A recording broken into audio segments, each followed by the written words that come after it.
Bonjour et bienvenue sur J'améliore mes maths. Dans cette vidéo, nous allons corriger l'exercice suivant. Donc, dans le premier exemple, j'ai grand A égale à moins 4 moins racine de 8 sur 4. Et je veux montrer que ce grand A est égal à moins 2 moins racine de 2 sur 2. Donc là, juste pour comprendre, déjà, je veux arriver à une fraction où il y a n2 au dénominateur. Bien. Alors, donc pour passer de 4 à 2, on comprend qu'à un moment donné, il va y avoir une certaine simplification. Donc déjà, on imagine quelque chose comme ça. 2 fois 2 en bas et en haut, 2 fois quelque chose entre parenthèses. Et bien sûr, entre parenthèses, il va y avoir en gros ce moins 2 moins racine de 2. Donc voilà, il faudrait, si on arrive à ça, il suffit de barrer les deux et j'ai bien ce que je cherche à montrer. Bien, donc là en bas c'est facile, il faut juste faire 2 fois 2. Et maintenant, en haut, bon, ici, donc si je veux mettre 2 en facteur, il faudrait faire apparaître un 2 ici et un 2 ici. Celui-là, il est très facile. Donc je vais le laisser un second moment, et là je m'occupe de... Maintenant j'ai racine de 8, et là où je vais arriver, il faut qu'il y ait du racine de 2. Donc, 8 est un multiple de 2, on peut penser à la chose suivante. 4 fois 2. Bon, je suis encore loin de ceci. Donc là je répète, pour 4, il est très facile de faire apparaître le 2 en écrivant 2 fois 2. Mais là, il faudrait s'occuper de ce moins racine de 4 fois 2. Bon, restons comme ça. Alors là, il faudrait absolument connaître la propriété des racines, la propriété suivante. Racine de A fois B est égal à racine de A fois racine de B. Et bien sûr, ça, je l'ai pour A supérieur ou égal à 0 et B supérieur ou égal à 0. D'accord? Donc, il faudrait connaître cette propriété et c'est ce que nous allons appliquer ici. Donc ici, 4 et 2, je vais les mettre chacun dans une racine tout seul. Et voilà, je passe de racine de 4 fois 2 à racine de 4 fois racine de 2. Voilà. Puis, une deuxième chose qu'il faudrait connaître, c'est quoi racine? Donc là, regardez, là où je veux arriver, il y a racine de 2. Donc là, on commence à s'approcher à cette expression. Sauf que, donc là, on a dit qu'il faut factoriser par 2. Donc là, j'ai un 2, mais là, je dois arriver à un 2. Il suffit de connaître la chose suivante, que racine de 4 est le nombre positif ayant pour carré 4. Et ce nombre positif dont le carré est égal à 4, c'est bien 2. Et du coup, racine de 4 sera remplacée par 2. Et maintenant, regardez, pour gagner une ligne, maintenant, comme je sais que ça y est là, le 2 ici je l'ai eu, ben maintenant le 4 aussi je peux l'écrire 2 fois 2 et je divise par 2 fois 2 et là j'ai un 2 ici, bon je prends l'un des deux, si vous voulez je prends celui-là et là j'ai un 2 et du coup je pourrais mettre 2 en facteur. Donc je vais avoir 2 fois, et là il faut faire attention parce que je sais que la factorisation c'est pas quelque chose que les gens maîtrisent, bon la plupart. Donc là si je prends ce 2 là, il me reste ce 2 et il ne faut pas que j'oublie ce moins. Moins 2. Et là, en prenant ce 2, il reste que racine de 2 et bien sûr j'ai le moins qui sépare les deux. Donc voilà, je passe d'une différence à un produit. Et là, il suffit de faire ceci, donc ce qu'on a dit au début, et je vais bien avoir mon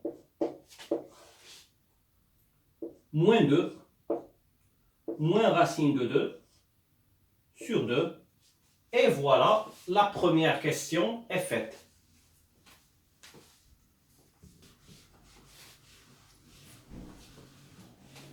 Alors, maintenant, on va passer au deuxième exemple. Et la démarche qu'on vient de faire, vous pouvez essayer de la faire vous-même pour faire ce deuxième exemple. Donc là, mon B de départ est écrit sous la forme racine de 50 moins 20 sur 15 et je veux arriver à une écriture avec un 3 au dénominateur. Donc là, regardez. 15, 3. Est-ce que vous êtes d'accord avec moi que 15, c'est 3 fois 5? Donc là, comment on va passer à une écriture comme ça, avec 3 au dénominateur? Donc je comprends que il va y avoir une division par 5. D'accord? Donc là, pareillement que ce qu'on a fait en haut avec 2, là, pour le premier exemple, là, on va travailler avec un 5. Du coup, cette différence-là, il faudrait arriver à l'écrire avec un 5 en facteur. Juste une chose, le 20 ne me pose aucun problème. On est d'accord que 20, on sait très bien que c'est 5 fois 4. Donc, quand je vais factoriser par 5, j'ai déjà mon 4. Donc là, tout le travail, c'est sur cette racine de 50. Il faudrait sortir un 5 de racine de 50. D'accord. Alors, quel est le carré? Bon, là, on va essayer de penser autrement. Donc là, je sais que je dois sortir un 5 de racine de 50. Quel est le carré de 5? C'est 25. Bien. Alors, parce que bon, moi, pour arriver à 5, il faudrait faire apparaître racine de 25. Bien. Donc là, regardez. J'ai 50 à l'intérieur de la racine. Et je pense qu'on peut penser au fait que 50, bon, il faut penser à ça, c'est 25 fois 2. Voilà. Moins le 20. Et je divise par 15. Bon. Le 15, ce n'est pas ce qu'on a de plus difficile. À un moment, on va écrire 5 fois 3. Bien, maintenant, comment faire? Alors, on va appliquer la propriété des puissances qu'on a utilisée dans l'exemple précédent. Donc là, je vais séparer. Je vais avoir racine de 25 que multiplie racine de 2. Et j'ai mon moins 20, le tout divisé par 15. Parfait. Égal. Alors, maintenant, on sait que le nombre positif ayant pour carré 25, c'est 5. Donc, racine de 25, c'est 5.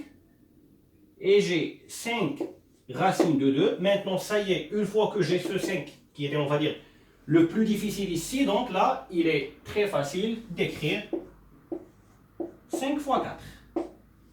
Et en bas, ça y est, maintenant qu'on commence à s'approcher, donc là, 5 fois 3.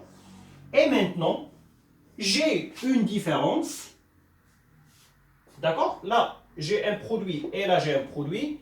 Et j'ai le même facteur que je vois des deux côtés. Donc, je peux factoriser avec 5, entre parenthèses. Et là, j'ai un moins, donc je le mets. Donc voilà, factoriser, c'est transformer une somme ou une différence en un produit. Donc là, j'ai une différence, donc il va y avoir un moins ici. J'ai pris 5, il reste racine de 2. Voilà. Et de ce côté-là, j'ai pris 5, il reste 4. Et je divise par mon 5 fois 3. Et là, il suffit de barrer les 5. Et ça, c'était prévu. Et voilà mon expression finale. B égale. Donc là, il me reste 3 en bas. Et en haut, j'ai racine de 2 moins 4. Voilà. J'espère que c'était clair pour vous. Donc là, vous voyez bien l'intérêt de connaître les propriétés des racines, et comme n'importe quelle leçon, bien sûr. Donc, si vous voulez vous exercer sur des exercices qui ressemblent à ça, ou d'autres exercices du même niveau, donc là, bon, on fait ça dans le cadre de la préparation au CRPE, mais ça reste un contenu valable pour plusieurs formations. Donc, les gens du CRPE, vous pouvez rentrer sur notre groupe qui s'appelle CRPE 2019, j'améliore mes maths. Sinon, pour d'autres personnes, vous pouvez rentrer, si vous voulez, sur notre page générale sur Facebook qui s'appelle J'améliore mes maths. Voilà, merci et à bientôt. Au revoir.